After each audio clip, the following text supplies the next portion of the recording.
జోగి రమేష్ సోదరుల బెయిల్ రద్దు చేయాలని ఎక్సైజ్ కోర్టులో సిట్ పిటిషన్ దాఖలు చేసింది.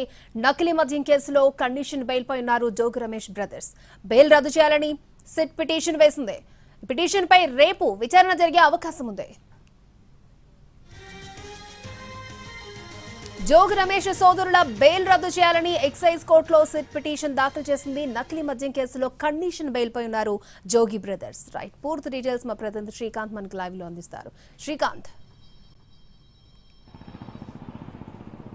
మాజీ మంత్రి జోగి రమేష్కి సంబంధించిన విషయంలో ఒక కీలక పరిణామం చోటు చేసుకుంది. నకిలీ మద్యం తయారీకి సంబంధించి ఆయన మీద నమోదైన కేసుల్లో కండిషన్ బెయిల్ మీద ఆయన గత వారమే జైలు నుంచి ఆయనతో పాటు ఆయన సోదరుడు జోగిరాము కూడా విడుదలయ్యారు. కేసులో A18గా జోగి రమేష్, A19గా జోగిరాము వీళ్ళిద్దరూ కూడా ఉన్నారు. ములకల చెరువులో నకిలీ మద్యం తయారీతో పాటు ఇబ్రహీంపట్నంలో నకిలీ మద్యం తయారీ రెండు కేసుల్లో కూడా ఇద్దరు నిందితులుగా ఉన్నారు. రెండు కేసుల్లో కూడా అరెస్ట్ అయ్యారు. 83 రోజుల పాటు రిమాండ్ ఖైదీలుగా కూడా ఉన్న నేపథ్యంలో 83 రోజుల తర్వాత కేసుకు సంబంధించి బెయిల్ ఇవ్వాలని దాఖలు చేసిన పిటిషన్లు 2-3 సార్లు ఎక్సైజ్ కోర్టు డిస్మిస్ చేసి తర్వాత మూడోసారి దాఖలు చేసిన పిటిషన్ మీద విచారణ జరిపి ఇద్దరికి కూడా కండిషన్ బెయిల్ని గత వారమే ఇవ్వటం జరిగింది. దీంతో ఇద్దరు నిందితులు కూడా అటు జోగి రమేష్, జోగిరాము విడుదలయ్యారు. విడుదలైన తర్వాత తాజాగా నిన్న జోగి రమేష్ నివాసం మీద టీడీపీ శ్రేణులు దాడికి పాల్పడ్డాయి. ఈ ఘటన జరిగిన సమయంలో కూడా ఈ రోజున తంబళ్లపల్లి కోర్టులో ఇదే కేసుకు సంబంధించి విచారణకి హాజరు కావాల్సి ఉన్నందున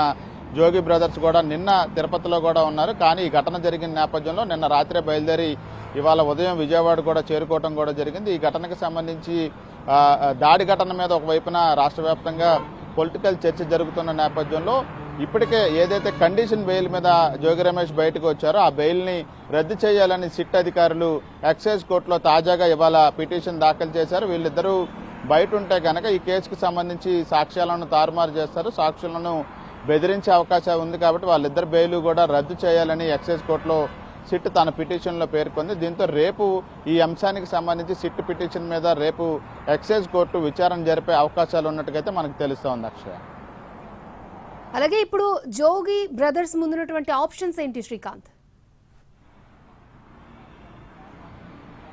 అంటే కండిషన్ బెయిల్లో భాగంగా వాళ్ళు ఏ అంశాల మీద సిట్ అధికారులు బెయిల్ రద్దు చేయాలని పిటిషన్ దాఖలు చేశారో దానికి సంబంధించిన అంశాలకు సంబంధించి కౌంటర్ను కూడా జోగి రమేష్ తరపున న్యాయవాదులు కోర్టులో దాఖలు చేసే అవకాశం కూడా ఉంటుంది. రేపు విచారణ జరిగితే జోగి రమేష్ తరపున న్యాయవాదులు కూడా ఏ కండిషన్ని వీళ్ళు అతిక్రమించారని సిట్ అధికారులు చెప్తారో దానికి లోబడి ఉన్నామా లేదా అనే విషయాన్ని కూడా న్యాయస్థానం దృష్టికి జోగి రమేష్ తరపున న్యాయవాదులు తెస్తారు. దాన్ని బట్టి ఆదేశాలు ఇచ్చే అవకాశాలు ఉన్నట్టుగైతే మనకు తెలుస్తూ ఉంది. అక్షయ.